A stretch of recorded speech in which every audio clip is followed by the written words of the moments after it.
Support for First Coast Connect is provided in part by Baptist Health and North Florida TPO. Opinions expressed on the First Coast Connect Week in Review are those of our panelists and do not reflect the views of WJCT News 89.9.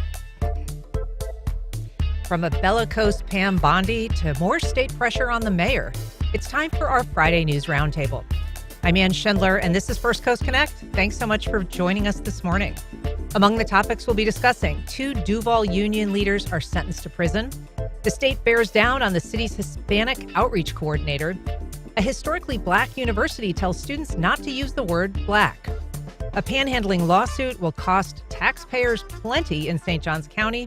And Florida's former attorney general declines to answer most questions in a contentious congressional hearing. To start it off, I am joined by a fabulous table of folks here today. Frank Powers, former assignment manager, now retired, News4JAX. Welcome, Frank. Good morning, Ann, and good morning to Triskaidekaphobics everywhere. You have nothing to worry about. This is the Friday the 13th fear. Good one, Frank. I can't believe you got that word out. Say it again. Triskaidekaphobics. Okay, thanks.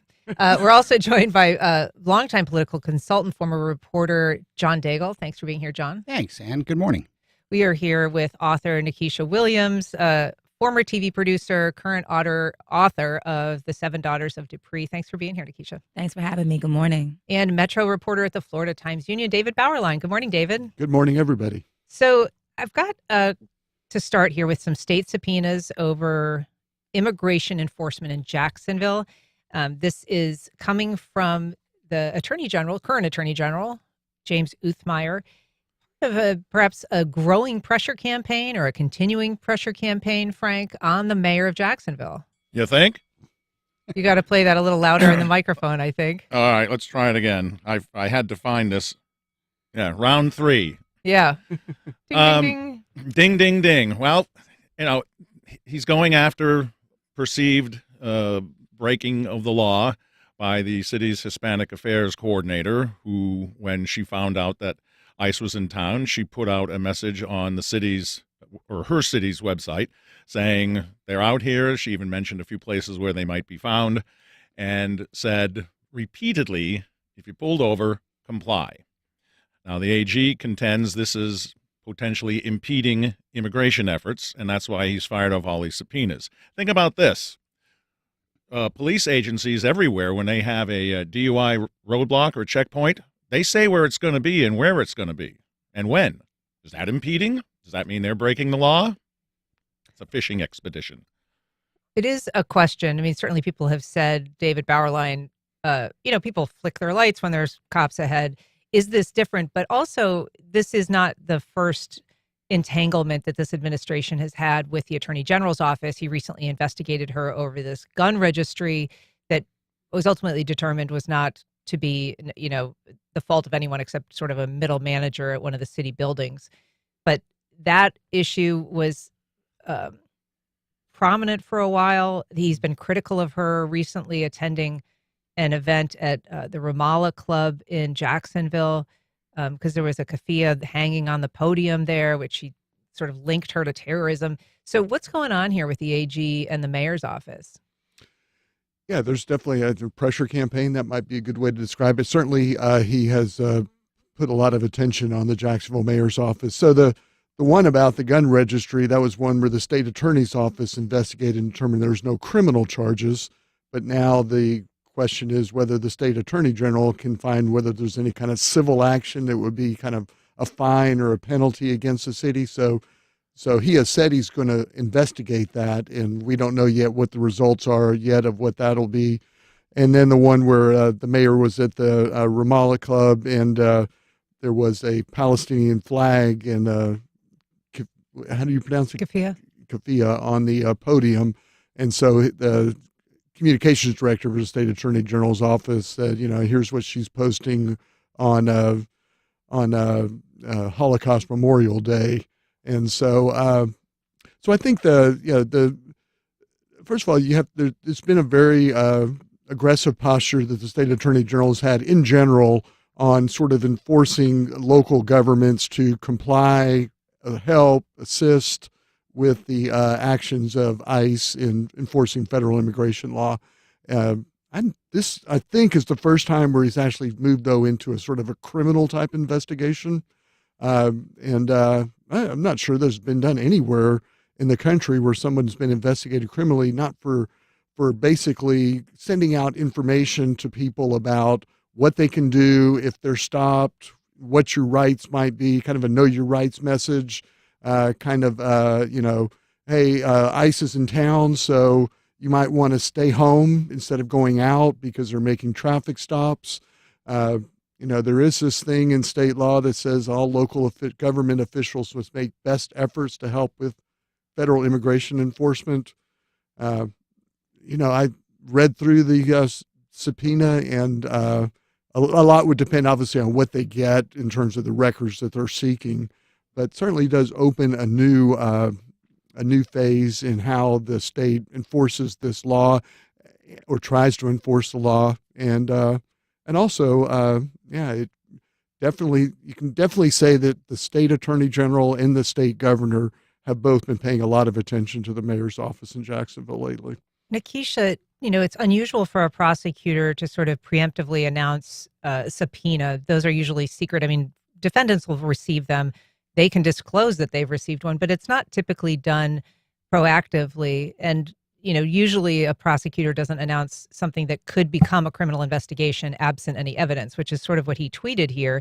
He said, if there's evidence that the Deegan administration coordinated to impede immigration enforcement and harbor criminal aliens, we will hold them accountable. Because they're using their bully pulpit to do exactly that. It's no secret that the state administration under the direction of Governor Ron DeSantis has been after the Jacksonville administration under the direction of Donna Deegan, the mayor Donna Deegan, since she was elected, only because this used to be a Republican stronghold and no longer is. As I've said before on this very program, this posturing is about power. So now if you can't get the mayor on all the different erroneous investigations that you've had over the gun registry or over ethics and wasting money with Doge and the hologram at the airport, or her travel to London with the Jags, or whatever the case may be, you can't get her. So you want to go further down in the administration and do a racist witch hunt against Yanira Cardona, the Hispanic outreach coordinator, who has been a fixture in the Jacksonville media scene and the Jacksonville cultural scene for years, and use the full pressure of the state government and the state attorney general's office to announce a subpoena on the presumption of if there is any sense of wrongdoing, when she said repeatedly on her private Instagram page that she has had for years, if you are pulled over, comply. If that is not compliance with what the state wants people to do with immigration, customs, and enforcement, I don't know what is. But as a Hispanic person herself, as a Latina person, as someone from Puerto Rico, which is a part of the United States for those who are confused, she has a duty to her community and to her position as a spokesman in this administration to keep her community safe. And that is what she did. So speaking of that, John, I mean, this subpoena that she received is requesting certain terms they're looking for, references to any words used like Nazi, Gestapo, stormtrooper, also mentioning the name of Jennifer Cruz, if she has anything in that realm. But the concern, I think, for this Hispanic outreach coordinator, who obviously has been hearing from people in the community who are concerned and fearful for their safety, whether they're legal or not legal, and they're concerned about being stopped. Are those people's contact information, are those going to be turned over to the state? Is this going to put people who may have reached out to Yaya for help at risk? Well, yeah, I'm sure if she, the AG issuing a subpoena is not a difficult thing. He can subpoena anybody. He can subpoena me today, and I'd be compelled to testify for whatever. And certainly that subpoena can compel the city to turn over records and email people she was communicating with, could be part of the collection of those records. So that's possible. But, at the end of the day, I think, the subpoena is one thing, indictments or criminal charges are another. I mean, I have to believe that subpoena is going to, make as much progress as Bondi's, grand jury attempt to indict the 6 politicians who made the video saying military people don't have to obey illegal orders. we've seen a lot of it over the last 2 years. We have seen Dean Black and Diamond and Howland and Yarborough, a lot of these far right politicians throwing anything they can and seeing what will stick on, what kind of mud will stick on the wall. And I think this is just another and a long line of attempts to get something that will become a talking point in 2027. More than a talking point, though, is there any real peril to this administration that she could be found in violation, that they would make an attempt to remove her from office? Seriously doubt it. I mean, again, if this is their best shot, I doubt this is their best shot, but I think, again, this is to me, I don't see any more attraction with this story as they got with when they were trying to say that she was Deegan was giving no bid projects to her friends, which, I don't know a mayor who's not ever given no bid projects to their friends. But again, there's been a long line of something that they think might get traction, and they throw mud up on the wall and see if it sticks. And I think at the end of the day, this is going to be a lot of noise, and it's not going to get, it's not going to amount to much at the end of the day. Sturm und Drang. Yeah. We're talking about the week's big headlines with our media panel. If you'd like to join the conversation, you can reach us on air at 904-549-2937, or you can go to firstcoastconnect.org. You can find all the other ways to connect with us. We've got a call from John on the South Side. Good morning, John. Go ahead. Hi, good morning. Regarding the subpoenas, I do think it'll be interesting because it's been something that's been discussed over the last year about public information request for records and it taking potentially a year. I know I was asking a year ago for communications between the mayor's office and the developers for the U.S. or all the transactions that were going on with regard to the change of ownership of property regarding the UF campus downtown. It took a year to get the information. I was just told there were no communications. Well, that's easily said, but in a subpoena setting, it'll be interesting to see what comes out with regard to the communications, regardless of whether you're left or right or whether you think it's this or that. Just based on its face from a journalistic standpoint, I think it would be interesting because I do think there need to be reforms in the public records request so that, we can get back to a true government in the sunshine. Thanks, John. Amen Appreciate to that. Yeah. Say that. Amen to, stricter public records laws. Keisha used the word bully. There's another word for what's going on. And this started way back when Uthmeier threatened the mayor with up to removal if she didn't sign that immigration enforcement bill. Mm-hmm. It's called a vendetta. Yeah. Well, this new law that Florida has adopted, though, in the wake of the new Trump administration and their efforts to, be proactively compliant, this law says that, people can be punished. They're in violation if they're using methods by which any person might avoid contact with or conceal their whereabouts from law enforcement agents. This is specific to immigration issues. So if somebody is in contact avoiding contact rather with agents or concealing their whereabouts from agents, that seems very broad, David, when we're talking about communications she may have had with people who were seeking advice. If she's saying they're on Emerson, they're on Beach Boulevard, which we know that she was, is that broadly interpreted to a method by which a person might avoid contact with law enforcement? Yeah, maybe if it's very broadly interpreted, that's the thing. I mean, how the law is interpreted is really goes a long way, and it's how much leeway or how much does the law apply here in these particular cases. I mean, there's all over the country you have cases where groups are out there creating these sort of assistance programs where they'll go and take kids to school, they'll go and bring groceries to the home, just so if someone is fearful of being arrested or taken into custody, they don't have to leave the home. And that has happened here in Jacksonville as well.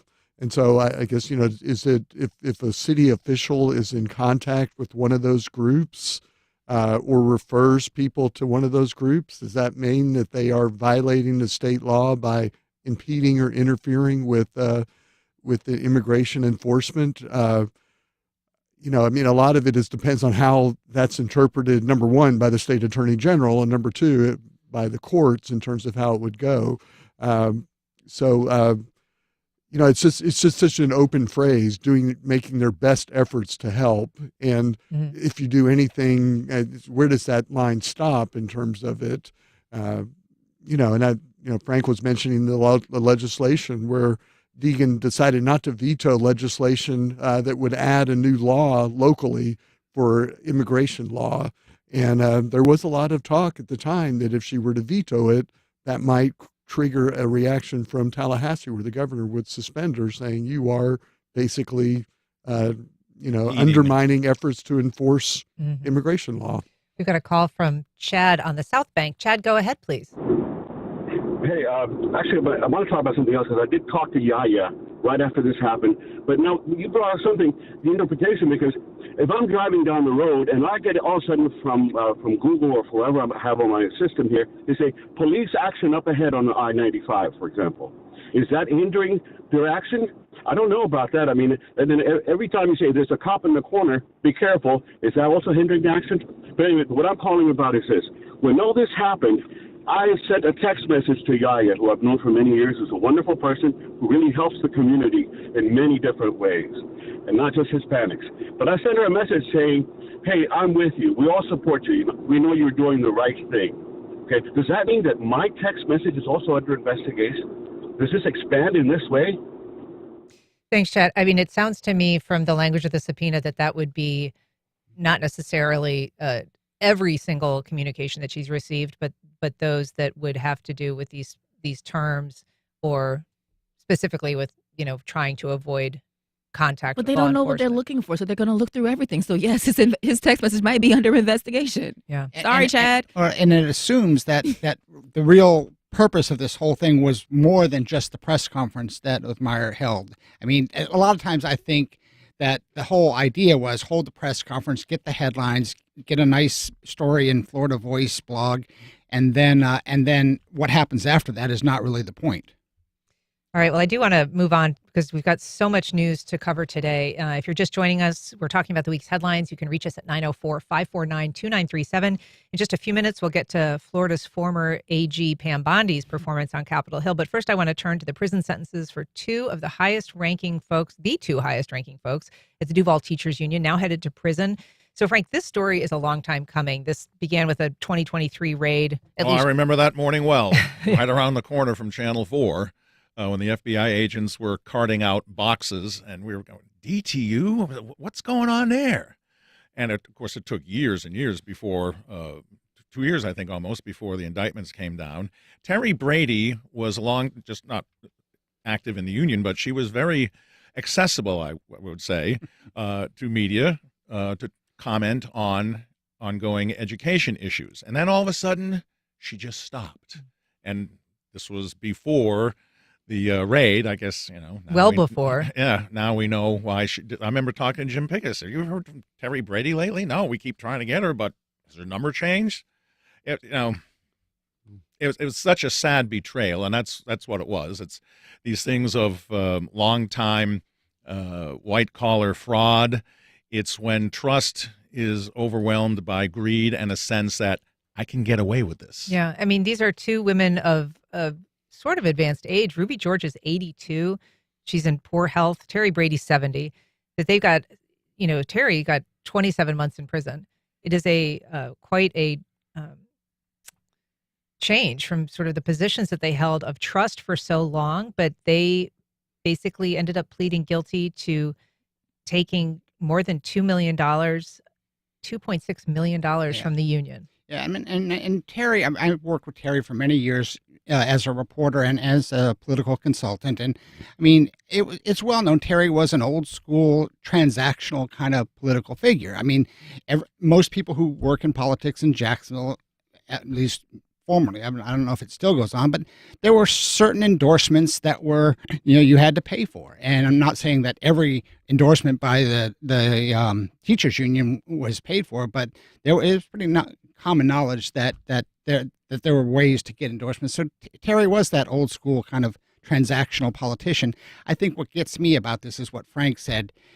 not that she was a wheeler and dealer and was that type of politician, but that it was a betrayal against the union folks, and that I think for the people who supported her and knew that she did fight for teachers for many years very effectively, that I think is the sad part of the story. Nikisha, one of the things that the judge said in this case in sentencing was that prison time was needed. She was particularly struck by the testimony of the current union leaders who said, look, this building is riddled with mold. There's all kinds of deferred maintenance we haven't been able to attend to. Meanwhile, Terry Brady put a new roof on her house and remodeled her kitchen. And the judge said she was really touched by that fact, what the money could have been used for. I mean, that's the thing. Like, you stole more than $2 million, you and your partner, your co-conspirator, when you were supposed to be taking care of teachers in this district, the conditions that they work in, the buildings where they report to you at, and you don't do that. Like, I have no sympathy for you going to prison for 27 months. You got to go. That's what our legal system does. You do something wrong, you are punished for it. This is your punishment. Serve it. Yeah, David, there was a lot of tears and regrets expressed during the sentencing. Brady saying, I don't know how I brought this on myself, and there's so many points I wish I had acted differently.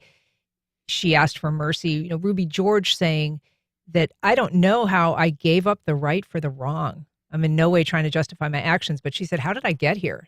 Which, is really kind of wrenching for these women at this point in their life, after long careers doing what they did, to be trying to publicly reckon with, the humiliation and just the realization that they've kind of ruined the end of their lives. Yeah, the first thing you think about when you think about Terry Brady is she was sentenced to federal prison for stealing from her own members. The judge talked about it being they treated it as a piggy bank and stole from the very people that they were supposed to be representing. I think, I suspect that probably they didn't steal it all in one fell swoop. And so they probably did it once and said, well, okay, and it just sort of became a way of doing things over there. And it seems like it went on over a period of time. And I think that's probably the human nature aspect of it. You think, well, maybe I'll just do it this one time. And then it becomes this go-to piggy bank, as the judge put it.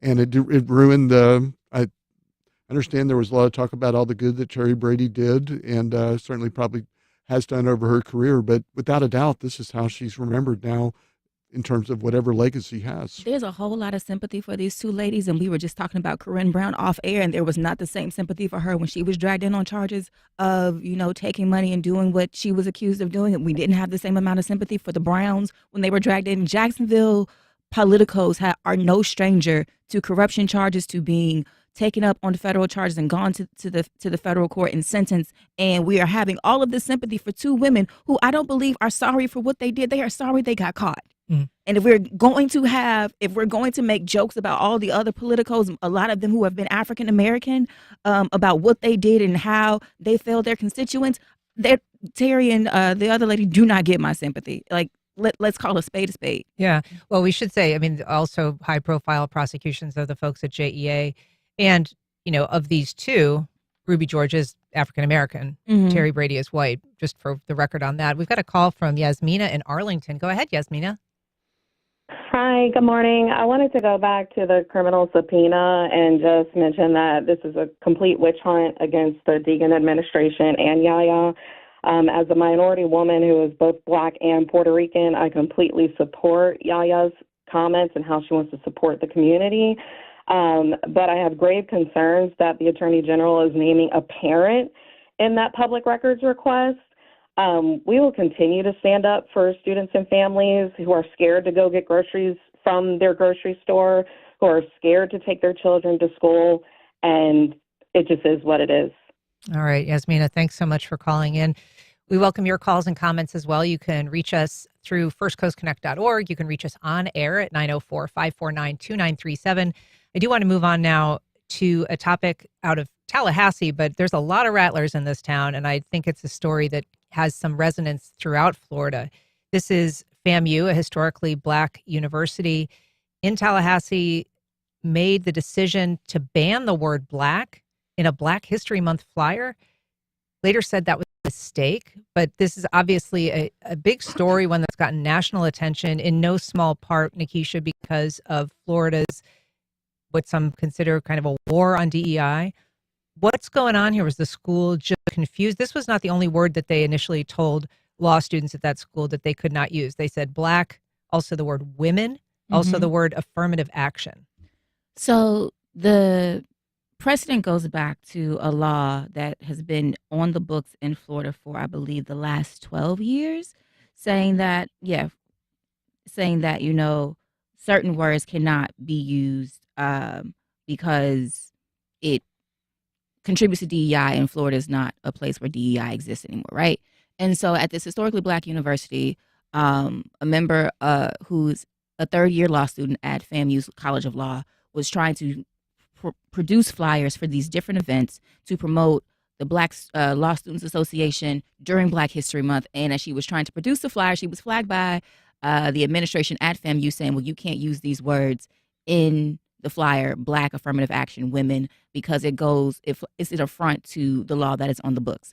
The law that is on the books mirrors what has been done at a federal level. It mirrors what has been done since the incoming of the second Trump administration, with all of the different words that have been scrubbed from websites, from federal websites. And there are hundreds of words that are no longer being used. Women, affirmative action, African American, indigenous, they are scrubbing entire swaths of language, and it's a linguistic erasure that contributes to the cultural genocide that we're seeing happening in our state and in our country writ large. And how do you reckon with that as a person of color, as a black person, as a marginalized person, as someone who is from a systemically disenfranchised background, when you are trying to build community and build coalition and bring people together for a common cause, even if it is just an event, to let them know about the event, and you can't even use the words to describe yourself? Yeah, and just a note, it looks like there was a pair of laws that were passed that perhaps have affected this, the Stop Woke in 2022, and then the anti-DEI Senate legislation in 2023. Right. And I'll testify to what Nikisha said. I mean, my agency, we have a lot of nonprofits that do business with the state and the federal government. And I have made a lot of money over the last 2 years of helping nonprofits scrub their sites from that list of DEI word. And it's so ridiculous because I know probably in about 4 years, we'll redo all those websites and put them back in. And it's just been such... And it's some of the words on that list. If any normal person would look at some of the words that agencies have had to remove from their website, you would just scratch your head because it's so far fetched. But again, it's the natural cycle of politics, and it's a little. Is it? I mean, maybe not to this extreme, but I mean, to the victors have always gone the spoils and the pen. And if you cannot name yourself, if you cannot use language to express your identity, your culture, your politic, your ethic, your morals, and you have to flatten what it is that you say and how you write and how you express yourself in the name of complying with an administration that is so bent on making sure that there is the appearance of meritocracy and deservedness, then you are literally killing language. You are literally committing linguistic erasure in the name of cultural genocide. If you cannot name yourself, if I cannot say that I am a black woman during Black History Month on a flyer, and that I'm inviting all of the other people who identify as I do to this mixer and a gathering for the Law Students Association, what am I to say? I want to ask you about also the internal politics of the school, because the new president, FAMU's new president, Marva Johnson, herself was enormously controversial. A lot of the alums opposed her. A lot of the students opposed her because she has a background of allegiance with a lot of conservative lawmakers, including people like Rick Scott and the governor. And so, she, according to news reports, saw that statement that went out initially that said when the Orlando news station made an inquiry about this law student's complaint that she couldn't publish the word black, this school initially said, we're in compliance. We're in full compliance with Senate Bill 266 and the Board of Governors Regulation 9.016. We support and have implemented the policy direction established by the governor and the legislature regarding DEI. So initially, the school said, yes, that's our position. We don't want them using those words. They later, after it kind of got a lot of national attention and huge social media attention, traced that back. And Marva Johnson now saying, we're not going to allow erasure. We're not going to, compliance with state law will never require us to erase our identity. But her own political background has been a source of controversy. The saying is all skin folk ain't kinfolk, first of all. But if we're going to talk about it, like, the way that you destabilize an institution is finding an operative who looks like the people that you want to control and bringing them into compliance. That is what has happened at FAMU. That is why there was so much controversy over her appointment as president of the university, because everybody who was a rattler knows that putting someone at the head of that university that has so much pride and legacy and lineage in the state of Florida, but across the country, right? Putting someone like that at the head of the university and then allowing her to destabilize all of the institutions at the highest of Seven Hills and everything that they stand for by making a statement that says, well, we are in compliance with state law, as if her hands are washed and clean, is the way that you destabilize and that you disenfranchise entire peoples and groups and institutions that have been built expressly for the community building and the coalition building of movements and organizations and of people groups who have been marginalized by governments. That's how HBCUs started. They were started because Black people were not allowed in other institutions. They were not allowed at the school across the tracks that I went to. I went to Florida State. I wouldn't have been allowed to go there decades ago, right? So the way that you begin to break down these stalwarts of communities, such as universities like HBCUs or churches or community event centers, any way that you do that is you put in an operative who believes in the message of colorblindness, or you put in an operative who believes that, if we just comply, then we will show that we have the same merit and we will prove ourselves and pull ourselves up by the bootstraps when you were never given boots. So she is part of the problem. And her initial statement is probably her real position. That she had to walk it back is because she probably faced backlash from her students at the university. Well, I do want to move on. We've got some additional topics that we really do need to hit. But if you'd like to join the conversation, you can join us at 904-549-2937, or you can email First Coast Connect at wjct.org. Panhandling in St. Johns County has been illegal for the last few years. That's ending. The county is having to pay a significant settlement, Frank, $90,000. That's going to be paid by taxpayers of St. Johns County. They're also going to have to cover attorney's fees for these lawsuits, and they've agreed that they're no longer going to enforce the law. What's going on? It's called the First Amendment, and in this settlement, it was not a ruling. There was a settlement that everybody agreed to. Two guys who were arrested for panhandling were taken. Their case was taken up by lawyers who are challenging these laws all over the country. And here's the thing: in the settlement, it is acknowledged that, hey, you see the MDA people, you see politicians going on street corners with their signs asking for your votes. That's covered by free speech. Well, so is asking for a handout with the signs that we see everywhere. Jacksonville has the same law on the books right now. Yeah. What's the implication? Well, I would say that there's probably a challenge coming at the federal level. We've got a clip that I want to play. This is from an attorney with Florida Justice Institute. That's one of the two law firms that represented the plaintiffs in this case. This is Ray Tassif, an attorney with them. Let's take a listen. The local governments, whether it be a county or a city, can't discriminate against the content of the speech and make it unlawful for someone to ask for money or charity, but yet permit someone to ask for a vote or to ask for a signature. That's kind of Frank's point. David Bauerlein, do you think that we're going to see a similar lawsuit based on the similarities of Jacksonville's law? And to what extent do the attorneys who drafted this bill bear some responsibility for creating legislation that now is going to be so costly for the people that they represent? Well, they do bear responsibility. I mean, ultimately, the advice of the attorneys was who I'm sure the elected officials would listen to. Although I'm sure elected officials, often cases, want a policy in place and look to get some cover from the attorneys to say, "Can we do this?" And well, yeah, we think you can do it. Here's how you can do it, and and to the point that I do think there will be a lawsuit in Jacksonville. It would just make sense that they would do it. Frank is right, though. There's no ruling that they can point to, and a federal judge said this is against the law. So you kind of start from ground zero. You have to go back through the lawsuit and, win the case. This was an out-of-court settlement as opposed to a finding by a judge that there actually was a violation of the First Amendment in this particular law. But would the city perhaps, though, be more poised to settle, knowing that presumably the county ran through some of those same steps to determine whether they had a chance of winning this if they fought it. And not only are they paying the settlement, they're stopping enforcement of the law entirely. Right. And you would think that probably the fact that these cases have played out similarly in other counties would be a strong indication that you don't have a winning hand if it does go to court.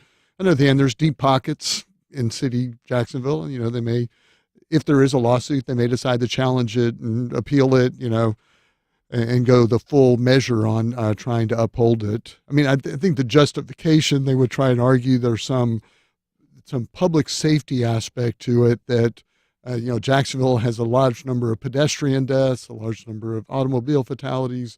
You're at intersections. You know, I don't think it's legal for somebody to go into lanes of traffic and ask people for money. And you do see sometimes that. That would be a separate matter, I think, from people just standing on a corner and waiting for somebody, I guess, to come there. But I don't know where that line is. I mean, I know sometimes you'll be waiting at a traffic light and somebody's on the corner asking for money, and then somebody will raise a hand and they're walking into traffic, and then the traffic's going and they're stuck in the middle of a lane. You know, it can create I would think, some safety issues there. But whether that's something you can argue in court trumps the First Amendment, it doesn't sound like it does. All right, I do want to move on because another big headline this week, not a state headline necessarily, but it is our former state attorney general, Pam Bondi. She was called to testify before Congress. It was a contentious hearing, to say the very least. And, she was there ostensibly to talk about certain enforcement actions under the Department of Justice, and then also the release of the Epstein files, which has been a huge focus. But she touched on topics that were, outside of that realm. I want to take a listen to one of her exchanges here. Donald Trump, the Dow right now is over. The Dow is over $50,000. I don't know why you're laughing. You're a great stock trader, as I hear, Raskin. The Dow is over 50,000 right now. The S&P at almost 7,000. And the NASDAQ smashing records. Americans' 401ks and retirement savings are booming. That's what we should be talking about. We should be talking about making Americans safe. We should be talking about, what does a Dow have to do with anything? That's what they just asked. Are you kidding? Mr. Jordan, Mr. Jordan. John Daigle, what does the Dow have to do with anything? Nothing to have to do with what she was there to testify. I mean, Bondi is a fantastic pit bull for MAGA, and she's a great cheerleader for Trump. But almost any logical person would have watched that and kind of been embarrassed by her performance, unless you were just hardcore MAGA. She really, threw insults at the people, she's trying to convince. It was, again, I think in some ways embarrassing. But I think, what we'll see, if history proves any indication, is, if the midterms go as being predicted, and there's a bloodletting in the midterms, and the Republicans lose the House and maybe even the Senate, I think, what you will probably see is what we saw in the last Trump terms is right after that, there's going to be a huge cleaning of the House in the White House. And you're probably going to see, Bondi, who is up there right now doing some of the dirty work. You're going to see folks like Bondi and Noem and Lutnick and Bessent. A lot of those folks will exit after the midterms and kind of play the fall guy for what happens in the midterms. And then you'll see some new folks come in. But I mean, I think the key question is, if that happens and folks like Bondi and Noem are swept out after the midterm, the real question is whether Miller, who is probably the driving force behind a lot of this stuff, whether he Stephen Miller, and whether he takes the path that Bannon took. If Miller if they get rid of a lot of the folks like Noem and Bondi, and Miller stays there, then you're not going to see a lot of change in that type of tone, because Bondi's tone there, and she was always a firebrand, but I mean, you can hear her talk now, and you can just see Miller pulling the strings. I mean, there has been some speculation, Akeisha, that this was in part an effort to appease the president, that he's been expressing some dissatisfaction with her on certain metrics, and that she was going there with an effort or an eye to his reaction. Of course it was. I mean, we have a president that is in the middle of a scandal that could connect him to being a pedophile. And so if he doesn't like the coverage and he doesn't like people continuing to call for the release of the Epstein files and trying to find out what his relationship to Jeffrey Epstein or Epstein Island was, then he's going to send people to do what he does, which is to change the conversation, to make accusatory remarks, to call people out of their names, to label them as losers and not real lawyers, and to trump up, pun intended, the things that he can stand on, like the stock market. But again, what does the stock market have to do with the price of tea in China? Nothing. David Bauerlein, this performance, how are you reading it in terms of its effectiveness? Not effective. I mean, I think it's brought a lot of ridicule. I cover city council. A lot of us have covered city council meetings. If someone came up to a city council member and answered questions that way, they'd be gone the next day. I mean, there's a certain level of, I guess, decorum, respect for the institution, respect for the role of congressional oversight. Obviously, people don't like going in and being hectored and asking a lot of questions, but that is part of the job, and that's part of how you handle it. And so the feedback I've seen is there's been a lot of pushback or criticism of how Pam Bondi went in and handled that situation. And so, what does the stock market have to do with anything? Well, it doesn't have anything to do with the price of eggs, right? It's not the economy that really we're dealt with, other than maybe the 401k. And the other point is it really has nothing to do with what she's in charge of. They didn't come in to ask her about the economy. We were going to talk about this school sale property, the headquarters falling through. We're not going to have time. There's a great story in Jacksonville today if you want the details on that. But I do want to take a moment to remember a former city council member and State Representative Terry Fields, somebody that you all worked with, that I worked with. Nice David, guy. Yeah, you wrote a nice piece about him. Just give us a little remembrance of Terry Fields. Yeah, we served 16 years in city council and the state legislature, and really was out of that elective office spotlight, but a lot of people relied on him for advice. He was kind of behind the scenes guy, somebody who loved to talk politics. And I thought he did a lot in his lifetime to honor others. The Martin Luther King Parkway is named after him. A. Philip Randolph Boulevard was something that Terry Fields got. There's all these road signs around the community of civic figures where they have marks. So maybe somebody will name a road after Terry Fields or give him some designation. That would be fitting because he really was and a terrific, nice guy to talk to. And you reported that the city council did unanimously adopt a resolution in his honor. And I imagine people will be just in about 10 seconds. He also took a lot of pride in River City Marketplace, David or John. Yeah, he did. And he did a lot of good things for Jacksonville. And he was, as David said, a very charming, personable guy. I'd like to think in my head of him and Denise Lee up in heaven together, having a laugh, because that would be great. Well, thanks for being here, you guys. We appreciate it. Nikisha Williams, Frank Powers, John Daigle, David Bauerlein. Thanks for your insights. Thank you. All right. Up next, a vocalist taking the stage tonight for a Valentine's Day inspired jazz concert.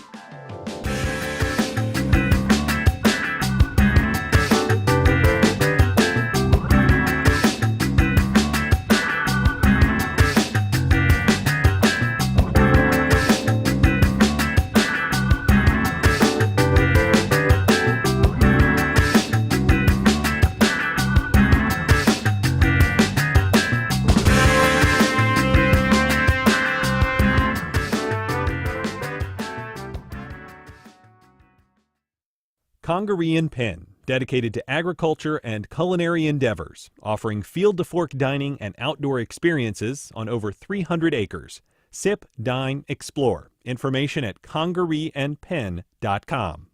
The Players' Championship returns to TPC Sawgrass, March 10th through 15th. Watch the PGA Tour's top players and enjoy local bites at the stadium course in Ponte Vedra Beach. More info and tickets available at theplayers.com. Something I've been wanting to tell you. On the next Fresh Air, the song I Lied to You from the film Sinners is nominated for an Oscar for Best Original Song. We'll feature our interview with singer, songwriter, and producer Raphael Sadiq, who co-wrote it. Also, we remember clarinetist Ken Poplawski, who loved playing in the big band and small swing tradition. Join us. Today at 1 on WJCT News 89.9.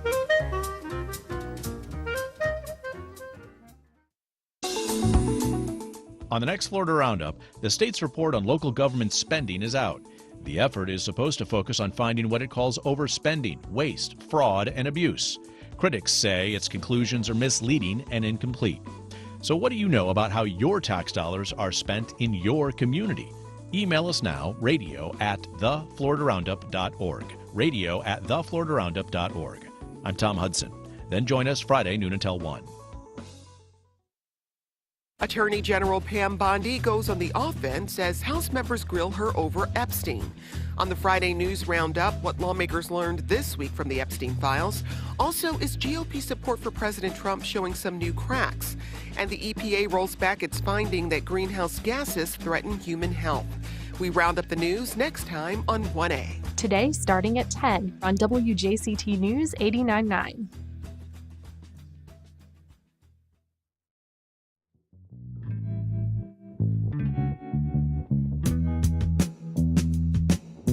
Welcome back. Well, if you're still in need of some last-minute Valentine's Day plans, the Jacksonville Jazz Series has got you covered. A featured performance by Juilliard student vocalist, composer Julia Danielle, here for one night only, and she joins us now. Julia, thanks so much for being here. Thank you for having me. We're also joined by John Lumpkin, jazz artist, incredible drummer, educator, and founder of the Jazz Discovery Series. He's going to be playing alongside Julia tonight. Hey, John, good morning. Good morning, Ann. So, Julia, tell us a little bit about what to expect tonight. Are you going to be playing original songs? Do you have any favorite love songs sort of close to your heart? Is this going to be specific to kind of Valentine's Day, pre-Valentine's Day? Totally. I mean, it's for the lovers, the not lovers. I am including some compositions and some of my newer arrangements. Actually, I'm very excited to debut with John and his trio. And one that's sticking out to me right now is this Lorez Alexandria arrangement of Show Me from My Fair Lady, actually. Oh, wow. And I'm super excited, particularly for that. I want to, before we get too far in, have people give people an opportunity to hear your voice in action. This is a new original song of yours. It's called I Adore You. Let's take a listen. The days, they go too soon. I find myself in croons. I've grown to be spontaneous, but that's what we can make of this. I adore you, and I know how this may sound. Dang. That's something. Oh, yeah. John, this is a pretty big get for the series. This is, she's got an incredible voice. How are you preparing the event? How are you preparing to work with her? What is it going to feel like when you're all on stage together? I imagine it's going to feel like Sunday morning in a jazz club combined together. Mm-hmm. You know, in the church for me. At least that's the element that I bring naturally. So Julia with her talents, Josh Bolis with his talents, and also Caleb Tompkins on bass. That definitely comes from the church element as well. We're going to be having a spiritual experience up in there tonight.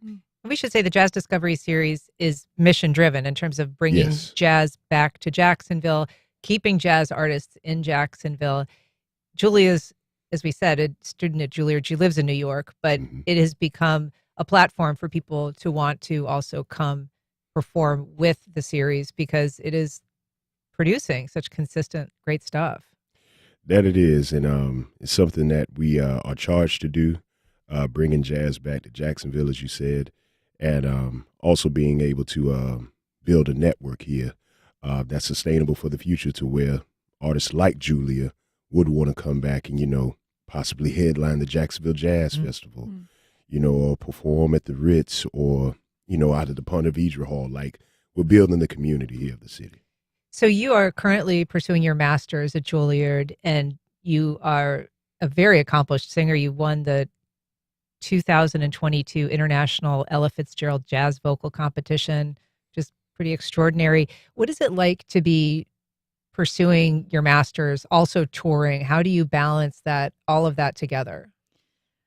I don't. It's all very, new to me. It's kind of as it comes and it goes, and it's improvising. Like, John and I were just talking about this. You're figuring it out as you go. A lot like jazz. A lot like the music, yes. And I'm learning a lot from both the program and from setting up this tour that I have coming up very soon. It's all a learning process. And what did you grow up listening to? When did you discover jazz? I was mostly listening to classical music growing up. I grew up playing violin. I was in orchestra, in pits, chamber. I was doing all the things. I was also in choir. So I would say I was open to a lot of different varieties of genre. And it wasn't until high school when I joined my New Trier swing choir, my high school. And I got hip to all these standards and vocal arrangements. And then it just kind of, from there, I decided I think I want to do this. Do you also plan to perform some classics, some standards of the jazz songbook? Absolutely. We'll try to hit all of them. We'll do all of them. Yeah. Anything in particular that you want to let us know that might be on the agenda? Well, as I mentioned, we have Show Me. I have Invitation. And some originals. Some originals as well. I Adore You. And like I mentioned, for those in and out of relationships, it's for everyone. It's for everybody. Yes. Well, Julia Danielle, she's performing part of the Jazz Discovery series with our other guest, John Lumpkin. It's tonight, February 13th at 7 p.m. It's at the Lecture Hall at the Jessie in downtown Jacksonville. We've got a link to get tickets on our website. Julia Danielle, John Lumpkin, thank you so much for being here today. Really appreciate it. Thanks for having us, Ann. All right, and that's our program. Thanks for listening. If you missed anything, you can find all of our past and current shows at firstcoastconnect.org. And don't forget to listen to WJCT's What's Health Got to Do with It? Saturday at 4 when Dr. Joe Servin discusses medical schooling that incorporates engineering in physician training. First Coast Connect is produced by Stacey Bennett. Our associate producer is Isabella Casapow. Our show is directed by Brady Coram, and our theme music is performed by Club de Belugas. Join us Monday when we talk about some new development bills rushing through the legislature. I'm Ann Schindler. You've been listening to First Coast Connect on WJCT News 89.9.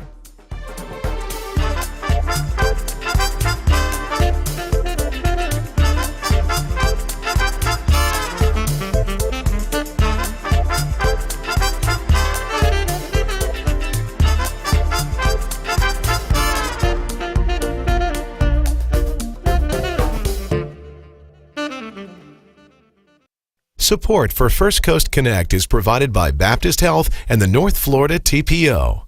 Baptist Health is a proud supporter of First Coast Connect. Baptist Health, committed to building a healthier community for all of us. More info at 202-4YOU or baptistjacks.com. The North Florida TPO is dedicated to transportation planning, funding, clean fuels, and new technologies for a vibrant, resilient, and connected region. More information available at northfloridatpo.com.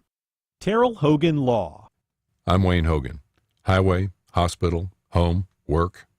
Where injuries happen can make a difference in the law and the outcome. More at terrellhoganlaw.com.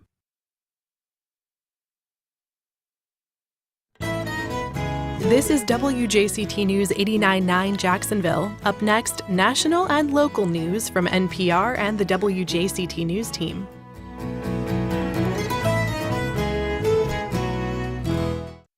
The ICE operation in Minnesota is ending. Congress can't stop a DHS shutdown, and the Epstein list grows. From WAMU and NPR in Washington, this is 1A.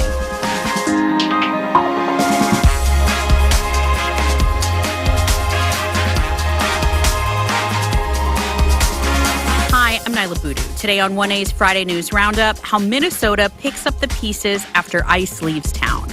Also, you all should be apologizing.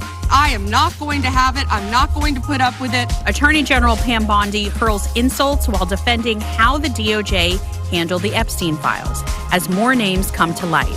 Are we starting to